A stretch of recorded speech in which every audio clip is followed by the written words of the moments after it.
Ladies and gentlemen, welcome to the first lecture in the new term on the course on Technology and Future Medicine, LABMP 590. The objectives for this lecture are to outline the basic plan for the course and its expectations, due dates, evaluation criteria, feedback mechanisms, and new features. Because the course is open to the public and people can just come and listen, there are usually people to whom these rules do not apply, but those of you who are actually registered students might be interested in some of the rules that govern the course. I will also begin to introduce the basic concepts of the course, including the technological singularity, exponential change, and existential risk. To outline the procedures for the potential student presentation evenings. A lot of the way we do the course is up to you, the students. Traditionally, in the past, most of the student presentations have been in a party-like atmosphere in the evening, mixed with pizza and entertainment. You may not wish to do that. There is the option. We could simply devote the last few lecture periods to the student presentations and have no parties, no pizza. Anyway, so that's up to you. So also I want you to understand the expectations that you do a critique of a past lecture in the course. That's due on October 23rd. It's very short. The idea is to engage me with each of you so that I know if you're completely on the wrong wavelength and don't understand anything about the course. So it's not a very crucial assignment. It's just to make sure that you kind of understand the general thrust behind the course. Then by November 13th, you have to pick a mentor and topic. The mentor can be somebody teaching in the course this term or who has taught in a previous term. And the faculty vary a great deal in their eagerness to be mentors. Some of them love to be mentors, and some you have to catch them on exactly the right day before they'll say yes to being a mentor. And I can't always predict that. So the default, if you fail to find anyone other than me to be your mentor for the final presentation and paper, then I can be your mentor. So you need to pick the mentor and topic by November 13th, and the final paper is due on November 25th. Potentially, at the moment, we could devote the last 3 teaching sessions. That's November 25th, 27th, and December 2nd. I think all to student presentations if you wished, or we could have faculty presenting on those days, and you guys could do your presentation in the evenings. It's up to you. The course format, each 80-minute class period on Tuesdays and Thursdays is more or less divided into a 60-minute lecture that is often when somebody else is speaking. I give a short intro, maybe 5 to 10 minutes. They speak for 50, and then there's 20 minutes of whole class discussion. Each student takes on a special project of their own with guidance from the faculty and presents the results of that project in the latter portion of the course. That topic, that project has to fit in with the themes of the course. If you take just some sort of old-fashioned presentation about the technology of something, that doesn't cut it. It has to deal with, exponential change, machines becoming smarter than we are, all that sort of thing that we talk in the course about. So it's quite important for you to understand that certainly no presentation or paper you'd given for any other course would be suitable for this course, because this is a pretty unique course.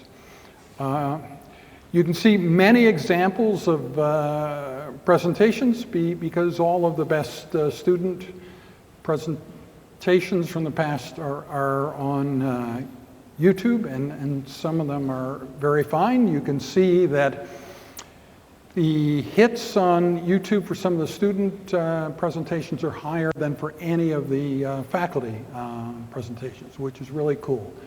And some students in the course have ended up becoming faculty in the course. So there's quite an interesting mix. The faculty is getting younger and younger. Many of the people teaching you are people of your own age, but who've just had awesome life experience. They've done unbelievable things at the age of 28, 29. And so I think it's quite inspiring for you to have a lecture from somebody who has so much to tell, but who is almost exactly your own age. So you'll have that experience quite often. Now, I discovered something over the summer. When I was your age, I was quite shy. You may not believe that, but it's true. And we've never had a shy student in this course. We have extroverted, charismatic, articulate young people. And I thought we should at least make it possible for a relatively shy person to be completely comfortable in the course. Because after all, this is a course about technology in the future of medicine. It's not a course about assertiveness or public speaking, even though you do a lot of things related to that. So we've made two changes, and this applies to everybody, that all of you have these options. That is, that the final presentation does not have to be live. If you would rather, you can present your final talk to the professional videographer, Angus Findlay, just as a private thing between you and him, and he will then edit the video. And rather than you presenting live, we'll then present the video and you know, ask you questions about that. As long as the students are aware of my schedule, it's Yes, yes. So the interesting thing about that is that Angus's professional situation is kind of you know, evolving, and this is probably the last term that he'll be able to work in this course. So. But anyway, we'll provide some other comparable way of the students being able to do this if they want. The other thing is, if you feel overwhelmed by the articulateness and extroverted nature of all the other students, you can ask me a question or ask the lecturer a question by sending us a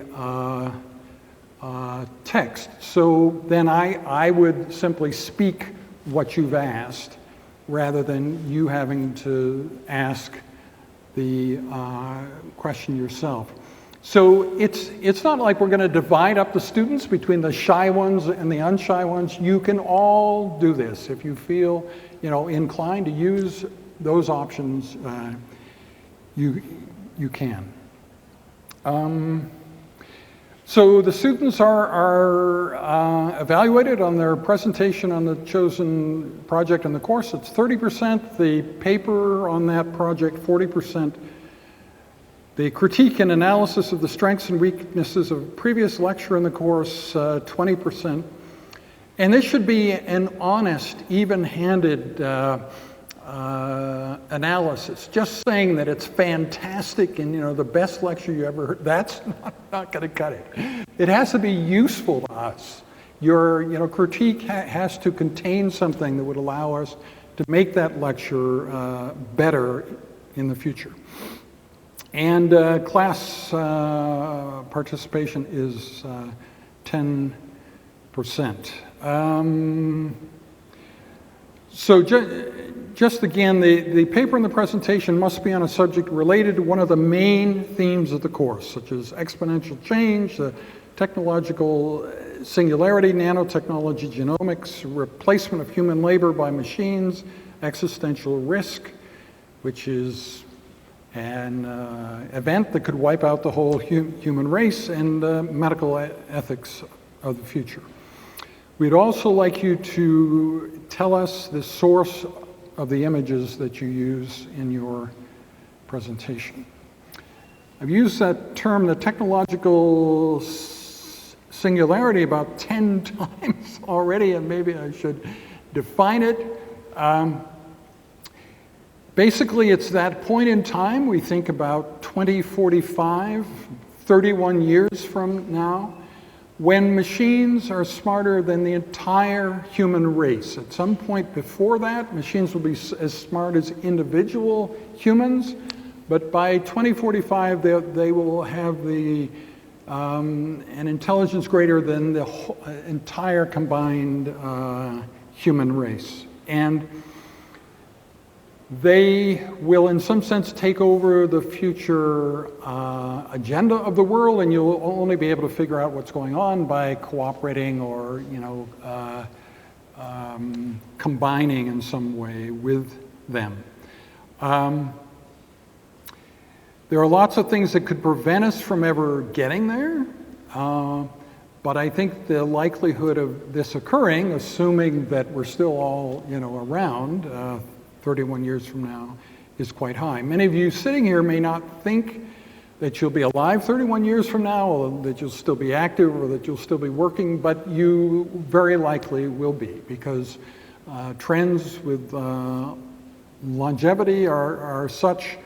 We'll rapidly approach the Hayflick limit of 140 years. All the things that wipe us out before that, we will gradually get rid of, and so you will all end up living and being active and productive for a lot longer than you probably think that you will.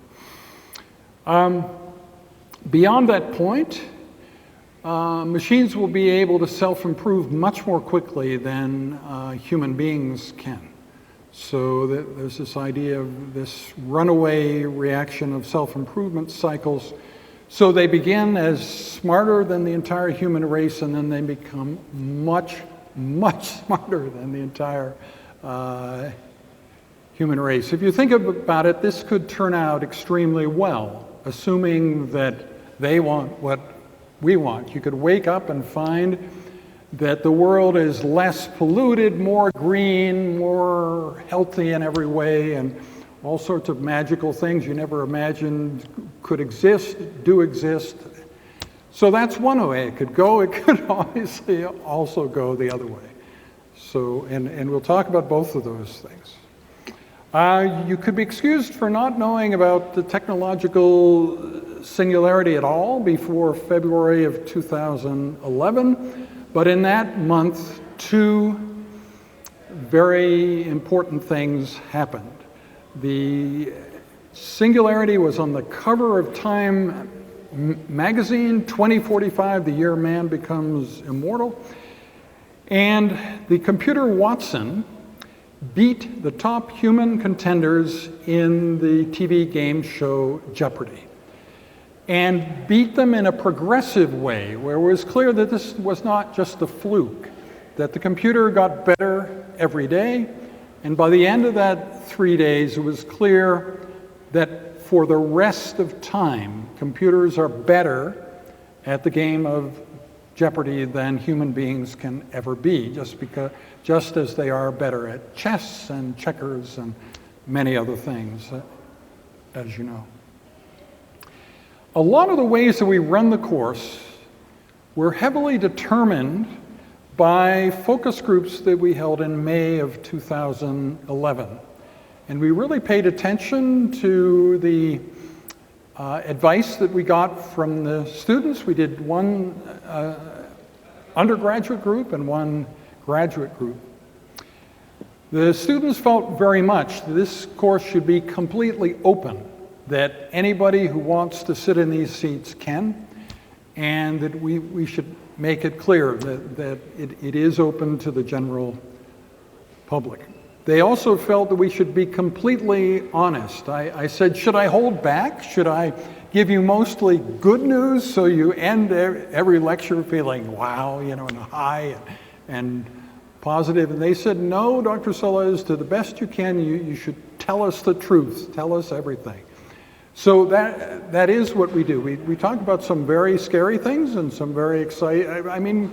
I think you will learn in this course about things much more positive than you ever imagined, like a world where anything you want you can have, where virtual reality is better than real reality, can be shared with friends, so any experience you can imagine you can have, and where the price of most things that you value comes down to practically zero, so you can have whatever you want, and robots do most of the work. So you're left to lead a life of self-actualization at the top of Maslow's pyramids of need. Yeah, that's one outcome. Then you can imagine Terminator kind of scenario, or gray goo, or various other things that would be an absolutely awful outcome, and that is also possible. So are these just random? No, they aren't. One purpose for the course, we can help shape the future by talking about future scenarios, by talking about how things might go. We can actually influence how things will go, at least a little tiny bit.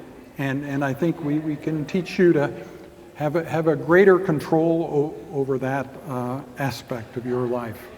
So we're not just passive victims of the future, we can help shape the future. You may wonder about this camera. So that is a professional camera, and so is that. This is an amateur camera. So what are we doing with this? Well, this takes automatic still pictures using a Sony software algorithm where it's looking for facial expressions and hand gestures and other proprietary things that only Sony knows about that makes a pleasing picture. And it's quite amusing. Sometimes this camera doesn't take a single still. We have an 80-minute period, no pictures. Otherwise, other times it takes hundreds if it really likes the gestures and the facial expression, that sort of thing. And we pointed it at you when you're asking questions. So we end up with a very large number of pictures taken of this course, but with no human taking those pictures. It's this machine deciding when what it sees satisfies this software algorithm. On rare occasion, we use the video to fill in the professional video, but that hasn't happened for 3 years. I think so. So that's not the main reason. Also, if I'm very eager to have video, I own this video, and I don't really own the professional video. So if I want video right away, I can get this one right away. So that's the other reason for that camera. And it captures images that a human being would have a great difficulty capturing. This is one of the lectures in the course, Osmer Zayan, and that's not a pose you can hold very long, He was like that for just a second, but the Sony software thought, okay, that's exactly what I'm looking for, and captured the pictures. So we'll also end up with pictures of you that are a bit like that are these special moments that the software likes. They will probably not be exactly the same as a picture that any human being has ever taken of you. We began in the most primitive surroundings you can possibly imagine. The room where we began, the air handling in that room is louder than any of the lecturers. The lighting was terrible, the sound was terrible. We really didn't know what we were doing. You can see how uncomfortable well, you can't see very well, but you'll be able to when you have the actual slides. And now, this room and these rooms are the best ones in the university for high quality, broadcast quality video. And that's the reason that there are so few of us in this huge room, that there isn't any little room that would have the same technology capability that this room has. So you may think that this fact that we're shooting broadcast quality video of all of the course is just something that, you know, Dr. Soles likes, and, you know, it's sort of worthless from your point of view. But for some of the students, it's been awesome. Aisha Harian, a year and a half ago, sorry, 1 year ago, her student presentation went up, and 3 days later, she got this job offer from a guy she never heard of, from a company that she didn't know existed, and it was the perfect job for her. It sort of ideally fit in a gap between the end of her undergraduate time and the start of her graduate studies. And it was amazing. Other things like that have happened. So your own video may not be life-changing, but it might be, you know? So it can be very, very interesting what the outcome is. We have a diverse faculty teaching in the course. Heather Graves is in English and Film Studies. When she first taught in the course, I think she thought it was a complete accident and a fluke, and we'd get rid of her almost immediately. But we use her quite regularly. She's a quite popular lecturer in the course. She's not actually teaching this term. Jonathan White, I recommended that you all watch his videos. And you don't have to, you don't have to watch them all, but something really amazing has happened over the 3 years since he's been teaching in this course. You would think that if somebody's giving a lecture on basically the same topic over and over, that the opinions expressed would be more or less the same every time, maybe some nuances and variation. But that's not what's happened here. If you're familiar with the Gartner hype curve, where trends in society, you know, they can be hyped a great deal and everybody's very excited about them, and then there's kind of a reaction against that, and the popularity goes down to a nadir and then comes back up. And you can, in his video, see all those stages. His first video from fall 2011 is the best positive presentation of the influence of technology and science fiction and all sorts of technology things on medicine, on life in general. Just leaves you feeling completely warm and positive inside and very, very excited about what technology's doing. And the next two show remarkably different sort of points of view. And then finally, he went to Future Med, the Singularity University course on the future of medicine, and became convinced that it was mostly a sham, that most of the people presenting were selling books. They didn't really tell you that they had a book to sell, but that was the main purpose of their presentation. The philosophy presented mainly was benefiting young white males in California and Silicon Valley. It's not clear at all that rising tide raises all boats in this instance, may not help the rest of the world. So he came back feeling completely negative about things. And the next term he felt a little bit more positive. Then he changed his subject entirely, talked about something different. And what about this term? Well, just recently, in July, he spoke at TEDx, and there he gave a presentation almost identical to his one from fall 2011.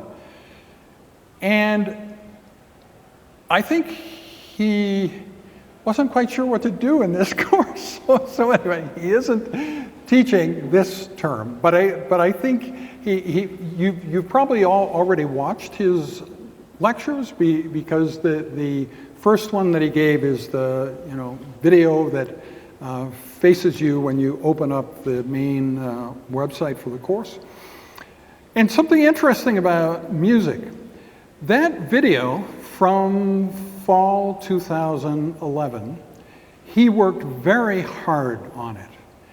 And I could tell that this was something that was very, very important to him to get it absolutely right. And it began with a song, The Future Soon by Jonathan Colton. Well, he doesn't own the copyright to that song. We don't own the copyright to that song. So we stripped it out of the YouTube video, and that's why it begins in such a kind of rough way. Why would anybody begin a lecture like that? Well, that's because we took the song out. Well, of course, all these years, he's been kind of not very happy with the fact that the song's not there. So for his TEDx presentation, he tells you at the beginning that he's going to sing at the end, and at the end, he sings that song that we weren't able to make. And you might also know that there's a song that was written for the course, and where I do some rapping in the song. I'm not going to actually present that for you this time. We are as far from my center of operations and where many of the people working with me work as you can possibly be. We're at one end of the campus, CCIS is at the other, and very often we have a lot of people taking that long walk from the university hospital end to here. All the lectures in the course are on YouTube/user/Kim Solez or YouTube/user Avoca99. Those are the older ones. And this gets to what you're required to do. You're not really required to do anything specific. This is probably the only course you've ever taken. There is no required content. You're required to perform in the sense of writing a paper and giving a presentation, but overall, it's not like there are a bunch of facts that you're going to be tested on that you have to learn. There aren't. And similarly, you can spend hundreds of hours watching the previous videos from the course, or you can decide not to do that. It's up to you. I think the course is sufficiently interesting that even though being present for the class, being present for the discussion is voluntary, doing background reading is voluntary, the whole thing's voluntary, that most students get excited enough about the course that they do a reasonable amount of work and they learn many things, but they learn something that's useful for them. So they sort of fit the course into their lives, rather than having to learn a fixed set of facts. And that may explain one other thing to you. If we're shooting all this video, why aren't we a MOOC? Why aren't we one of these massively online? Those courses have tests, frequent quizzes on the required content. And we don't have any required content. So you'll end up reading a lot, you'll end up doing a lot of thinking in this course, but there's no required reading, there is only suggested reading. Really, our basic objective is to optimize a positive outcome for humanity and the coevolution of humans and machines. Most lectures are not very medical. For those of you without a medical background. Only Bob Rene's presentation on anthrax and bioterrorism, that's probably the only one that you'll have a little bit of difficulty understanding. And we've been very careful to include a balanced view. So we just don't have tech advocates, we also have tech skeptics. And if you think about that concept, do you know any tech skeptics? Do you have friends like that? People don't fall in exact categories like that. And what's exciting to me is the people that we chose as tech skeptics, they've gotten very excited about, technology things. And sometimes the person sending me the most excited email about new tech stuff are these tech skeptics. And vice versa. That the traditional values that they teach about, celestial navigation, navigating by the stars, karma, all these sorts of things, the high-tech people who are not familiar with those things also get excited. So it's a very interesting crosstalk. And I think nobody is naturally completely a tech advocate without any skepticism or a tech skeptic without any tech advocacy. Now you may wonder about the numbers in this course, and this is a graph that I put together speculating about what was going to happen in fall of 2013 when we had 12 students. It sort of varied between 12 and 14. And you could look at a kind of exponential of what was going on, but it didn't continue, luckily. I think if it had, Angus and I would have gone completely crazy because the course runs fine with about 12 to 14 students, but beyond that, I think it would be pretty overwhelming in a lot of ways. So this hasn't happened. The course is maxed out with 40 students in theory, but I don't think that we'll ever have that. If we did, we'd have to divide into two different sections, I think. There needs to be enough time for every student to feel free to ask questions and to have completely satisfying discussion. And if you're competing with 39 other people, I don't think that could happen. What about the problem of audience heterogeneity? Some of you know a lot about the subjects I'm talking about. Some of you know virtually nothing. I think if the people and ideas I present are genuinely new and interesting and surprising enough, I'll be able to satisfy both groups, and that's what we will endeavor to do. A lot of the most interesting aspects of the course impact on the lives of young people directly. Not only what your life will be like in the future, but also aspects of your life right now. There's a considerable youth orientation in the course. As I said, the faculty is getting younger and younger. This is a slide that I began using a couple of years ago, and I speculated that someday a lecturer would arrive by skateboard, and that actually happened. So this is Ross Lockwood, who is giving you 4 lectures in a month's time, arriving by skateboard. So it did happen. And these are some of the other innovations in the course.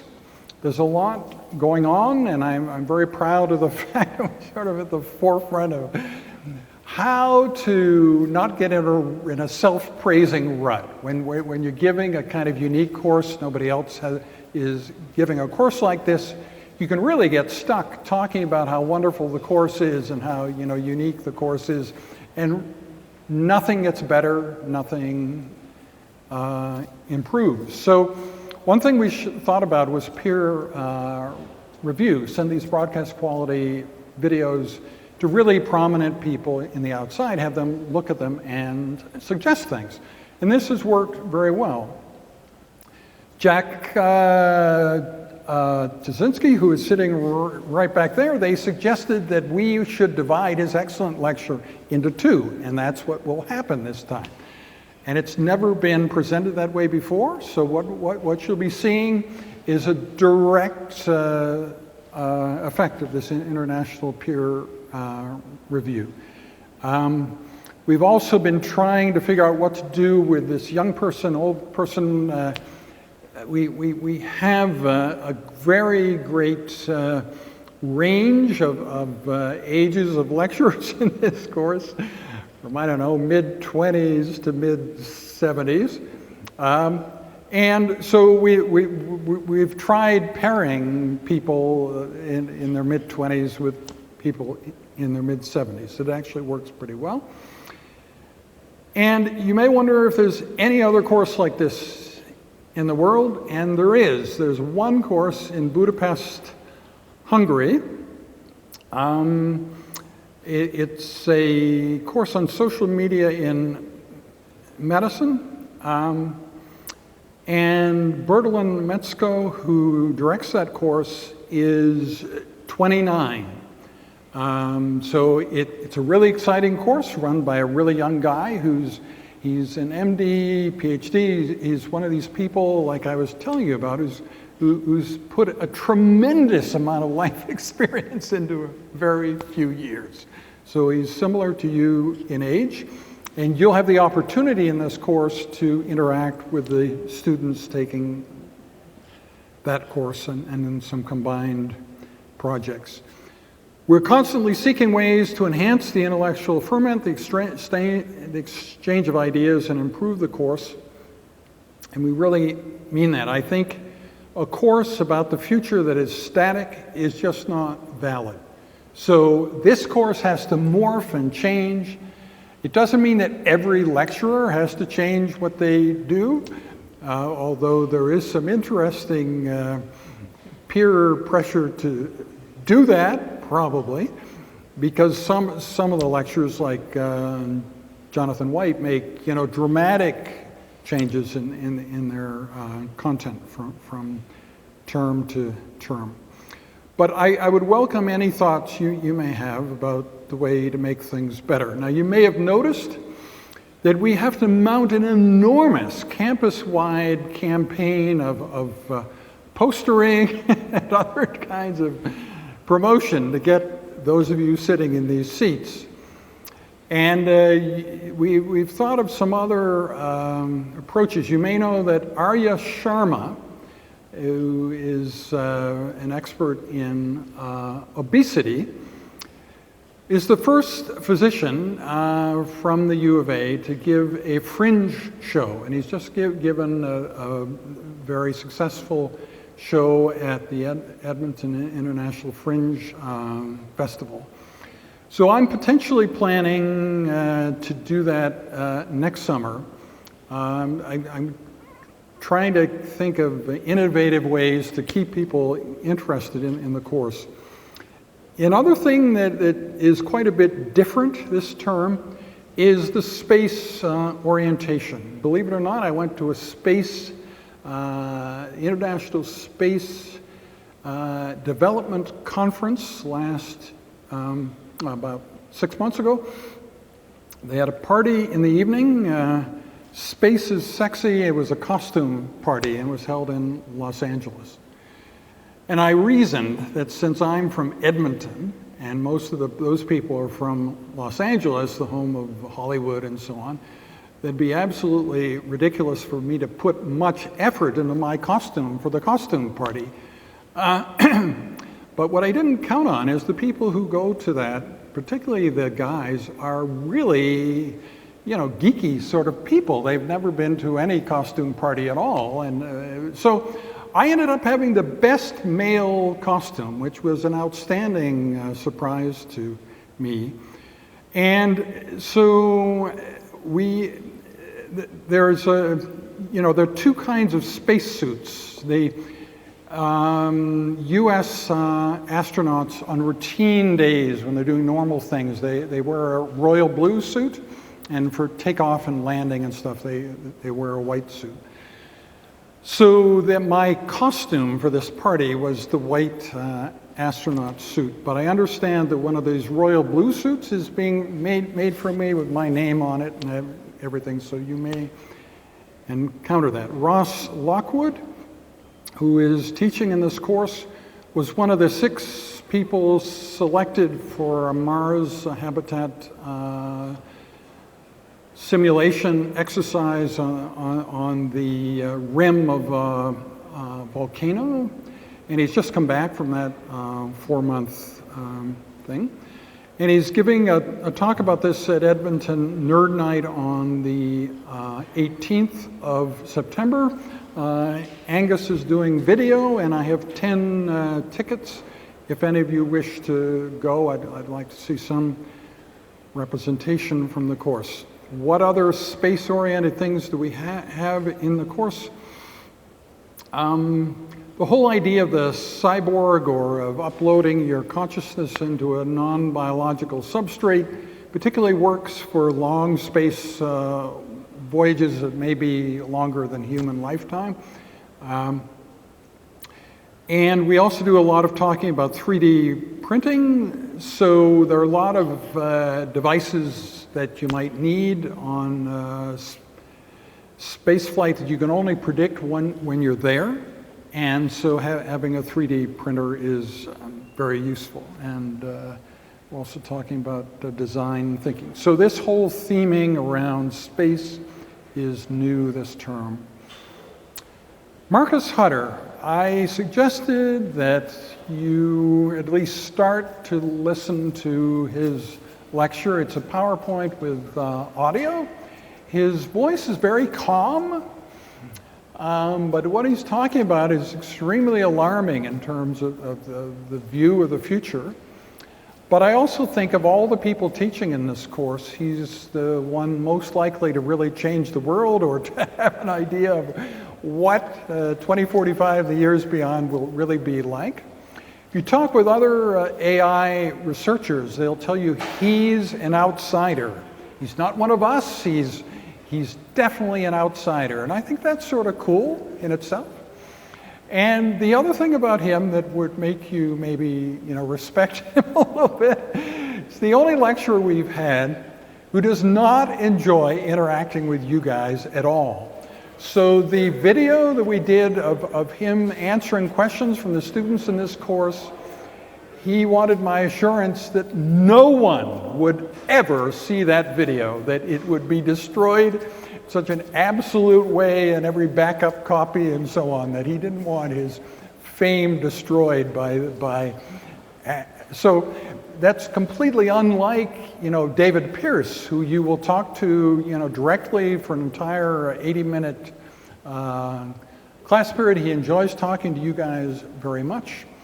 But Marcus Hutter, the next lecture that I give, will be sort of my version of his lecture, with something to bring your spirits up toward the end, because you can get very, very depressed just listening to him. Depressed for 2 reasons. First of all, because of what he's telling you.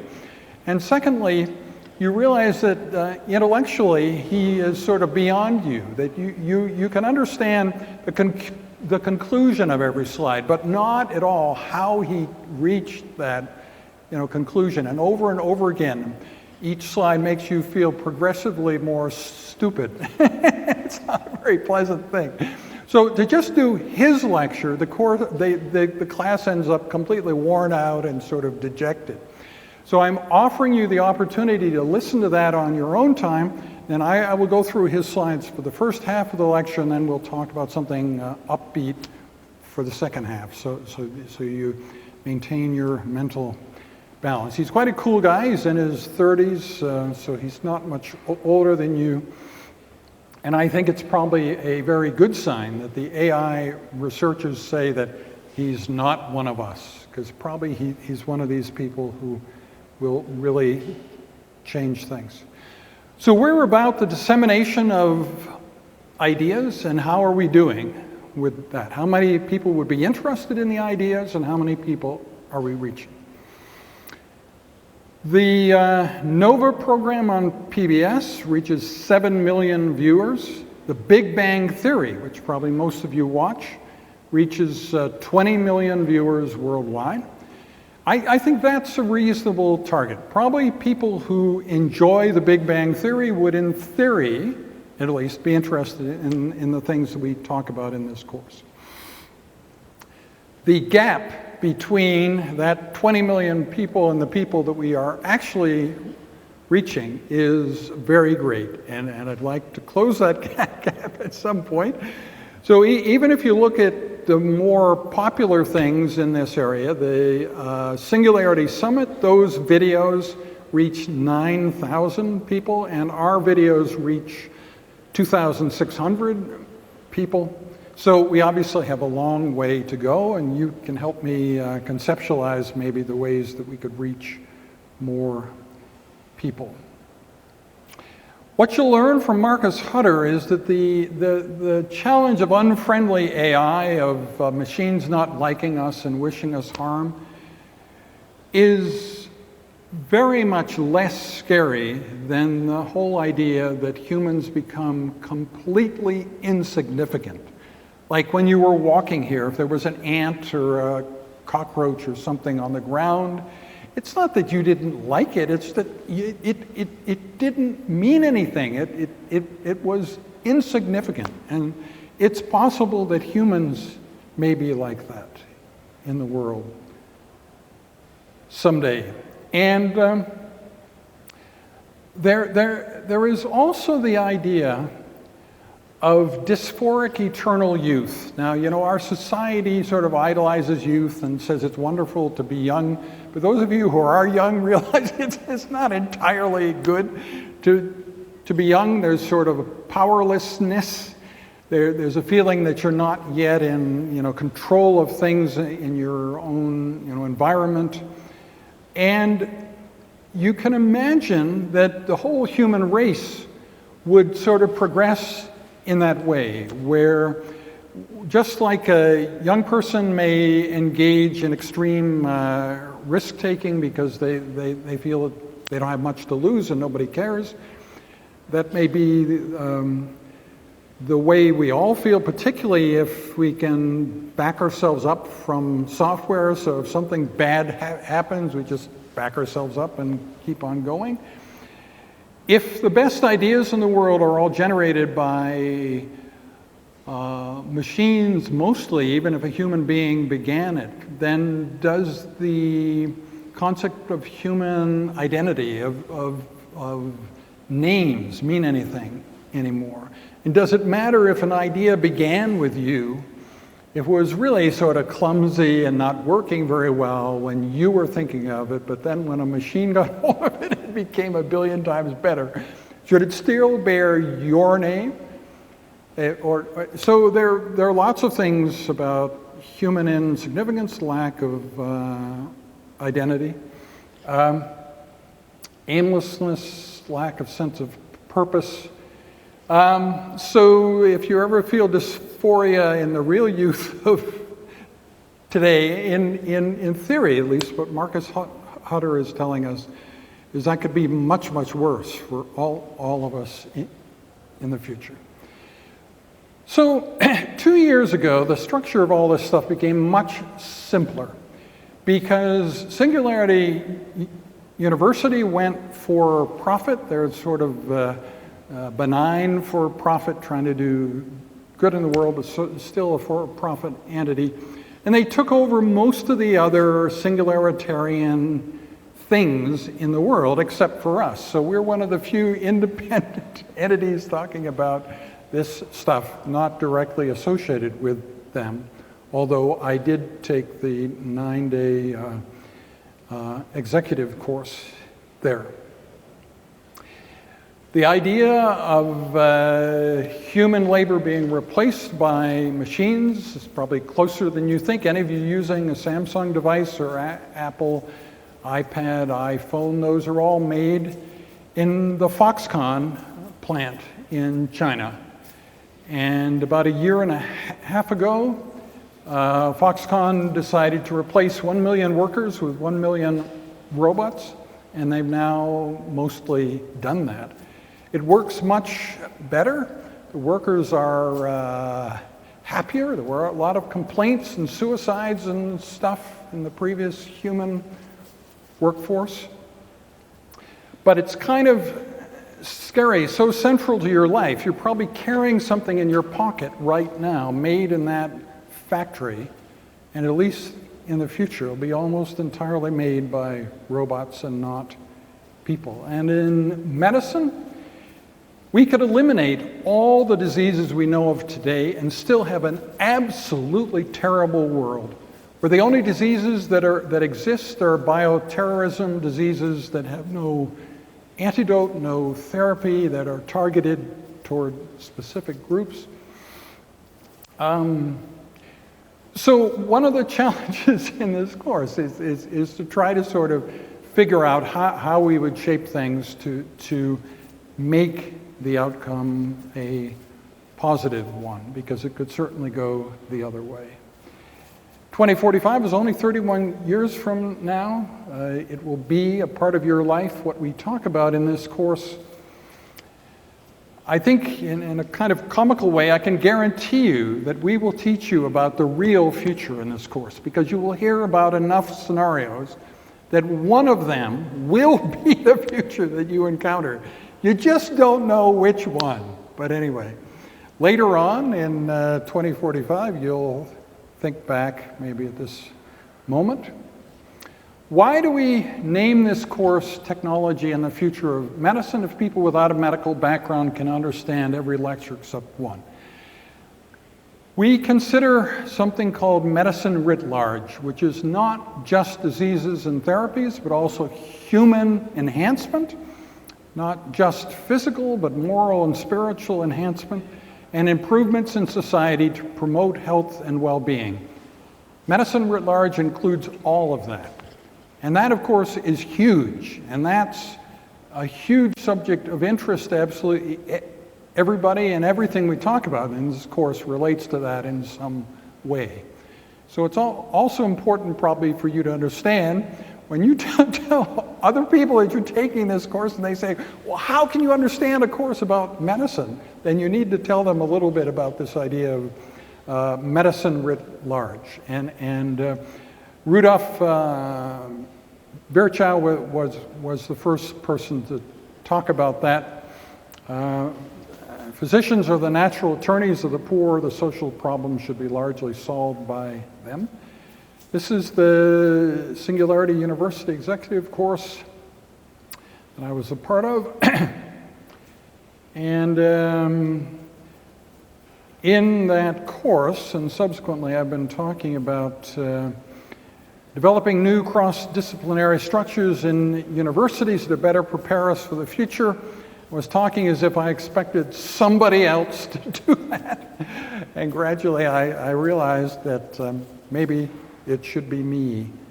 We also talk about particularly positive outcomes. You should be familiar with the book Abundance, with the idea of actually reversing aging, not just stopping aging, but reversing aging. That is theoretically possible. And the idea of a post-scarcity world where nothing is scarce, nothing is unattainable. You all wake up in the morning just accepting there are things you want that you can't have.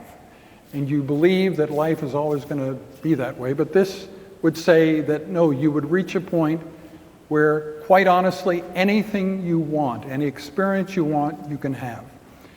And it's true you may not be able to have it in real life, but virtual reality is likely to be better than real life or equally good. Moore's Law, we talk a lot about this. Just to sort of reiterate, 2029 is the point, 2023 is when machines are predicted to be smarter than an individual human. So that's in only 9 years. And then 2045 when the machines are smarter than the entire human race. Moore's Law is a bit muted in medicine for a lot of regulatory reasons. The other thing that may amuse you There are millions of medical apps for your iPhone and your iPad. If you talk to any physician about how many of them they are using, the number would be somewhere between 0 and 3. That there's a whole different industry in selling those apps to other people outside of medicine and so on. So it's quite a successful area, even though most physicians use very few of those apps, and there are a lot to choose from. This just says what I've just said, that the problem is with the plethora of these apps, people assuming that because the app's there that it's clinically valid, but most physicians are not using them. Many of you know that in my day job I'm a kidney pathologist, so I look at little tiny things and make them bigger, but we also need to make the opposite happen. To make really big things understandable. So I think it's not only the microscope, but the mega macroscope, being able to see really big picture. Both of those are needed to envision medicine of the future. This is the last slide. I would welcome your suggestions of how to capture the imagination of the public to start everyone thinking about these matters. You have, by taking this course, distinguished yourself as being a bit braver, a bit more avant-garde, whatever you want to say, than your peers. Because we really promote this course very hard, and we end up with somewhere between 6 and 14 students out of the 30,000 some that could conceivably take it. It's open to both graduate and to undergraduate students. So just by selecting this course, you've already indicated something very positive about yourself, at least from my point of view. So anyway, you start on that positive note. So any questions? Angus, do we have a microphone? Yeah, so please use the microphone. We can pass it.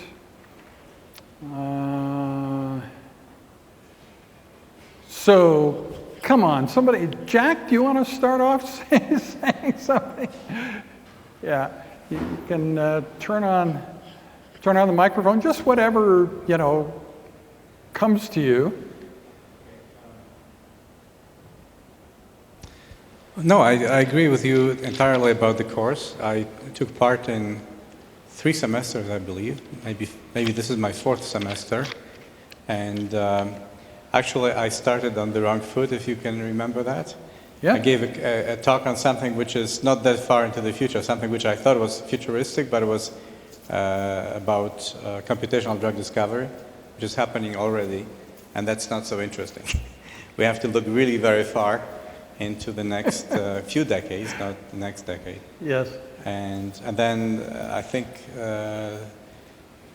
with your encouragement, I decided to talk about quantum biology and how quantum biology may inform quantum medicine, things which, in fact, we don't even have a very complete understanding how they will impact on the singularity, because I think the singularity is based on the current technology and the extrapolation of what we know, whereas quantum biology is a new horizon that is still very fuzzy.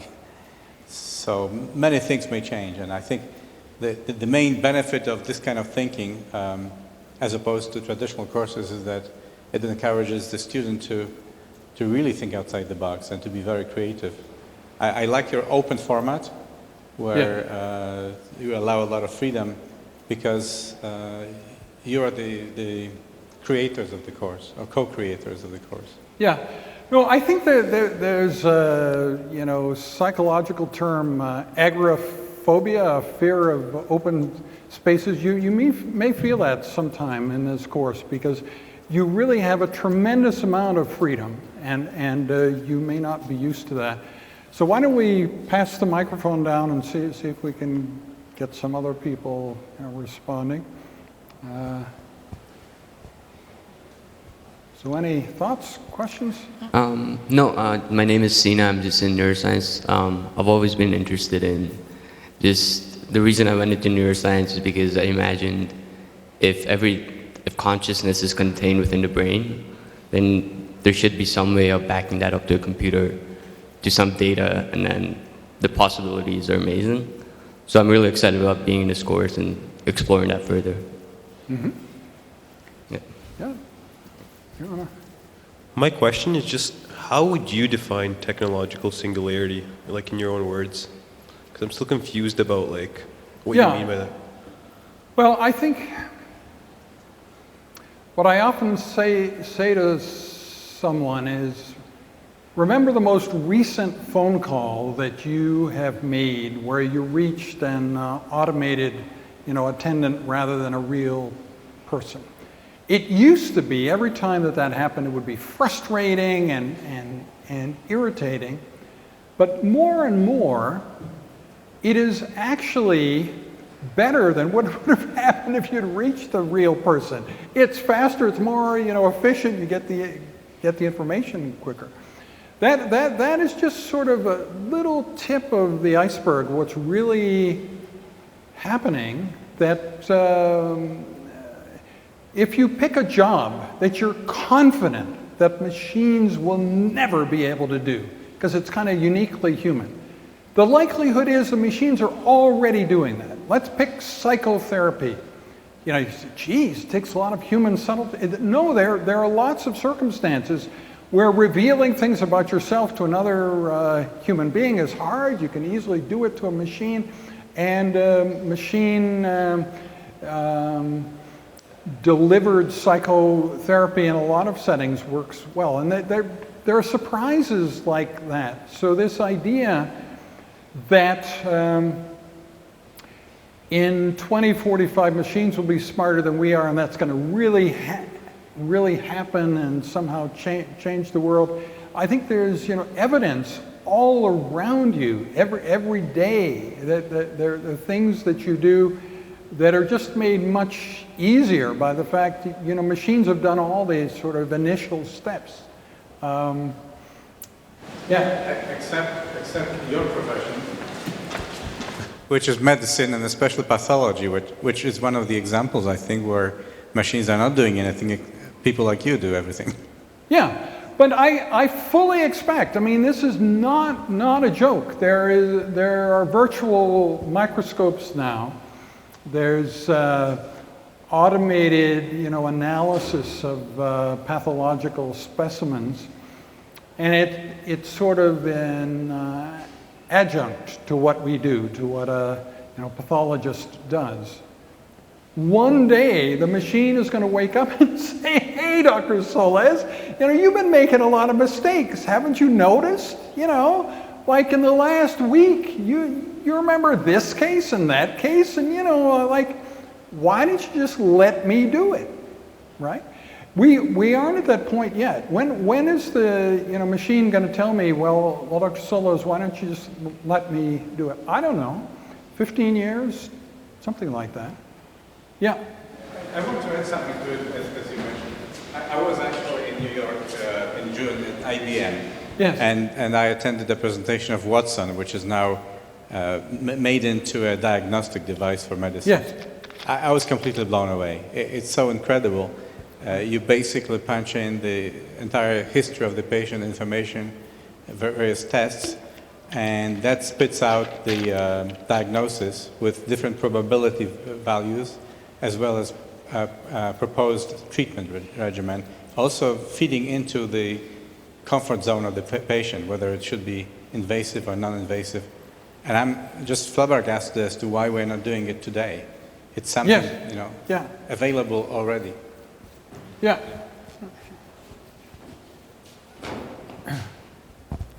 Oh, I just have a comment/question on the talk about medical technology, and I'm an engineer and I have a focus on biomedical, and I think one of the reasons that we're not there yet is there's just no investment into those technologies, into the medical field like there are in other areas. I mean, I work with digitizing CT scans, and the programs that we have for even that are so elementary. They still require a ton of human work in them, and I think that it's not that we can't get there, it's just that nobody wants to invest the time and money into that field. And there might be some pushback, I'm not sure, from doctors in the field that don't want to be replaced by machines. I'm not sure if you have a comment on. Yeah, I think most, medicine is kind of conservative by nature. A lot of this protects the patient from charlatans and people who shouldn't be practicing. So you end up with all this certification, and this is something else that we talk about in the course. So in nanotech, for instance, there's none of that. There are no rules. It's not like you have to take some oath to be in nanotech. You don't. Whereas in medicine, there are all these at least psychological barriers to doing harm to other human beings. So it's never simple. I think that physicians are naturally conservative for a lot of reasons, and so this does, restrict this. There are many powerful regulatory bodies that make things a bit slower. But there are no bad guys in this. It's just multiple actors all acting reasonably. If you look at, the FDA and their regulatory powers, the biggest problem that they have is stem cell tourism right now. People going to Mexico and China and so on to get poorly documented stem cell therapies that there's no science behind and probably can only do harm.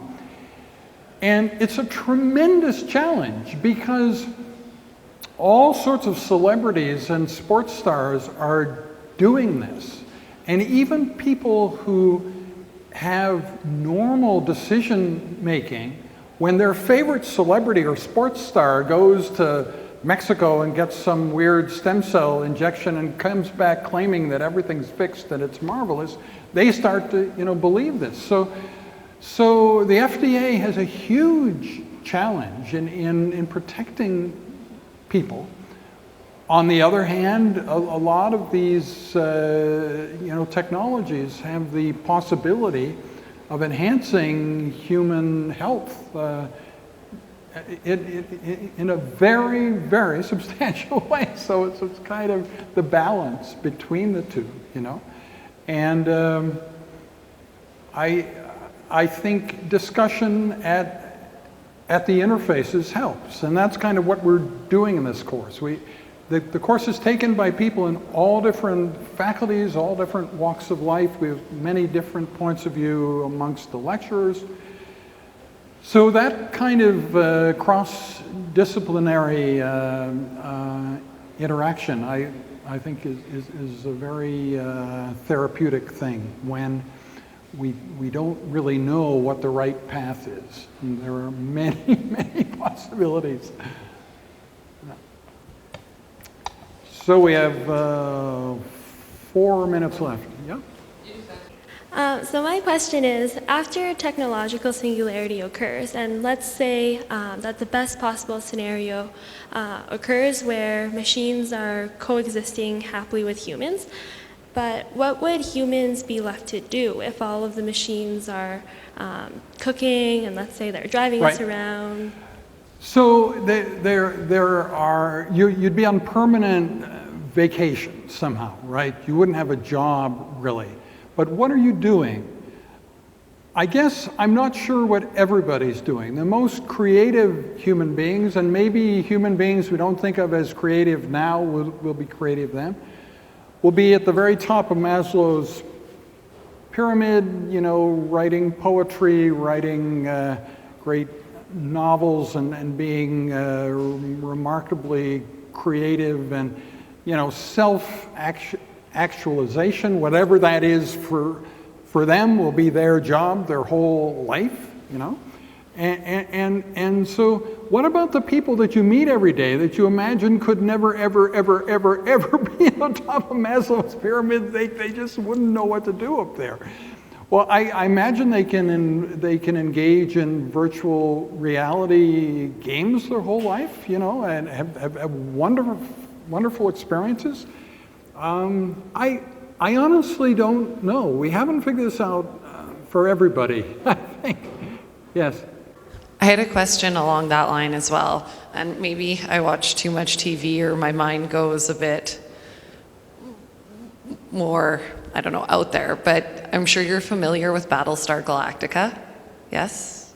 What was that? The show Battlestar Galactica? Yeah, yes. Okay, so in the most recent, the second rendition of it, you have machines that actually are like humans and pose human qualities. So I don't know if when you're talking about machines becoming as intelligent as humans, I guess if it got to that point, what would allow machines to let us just sit back and do whatever we wanted while they do all the work?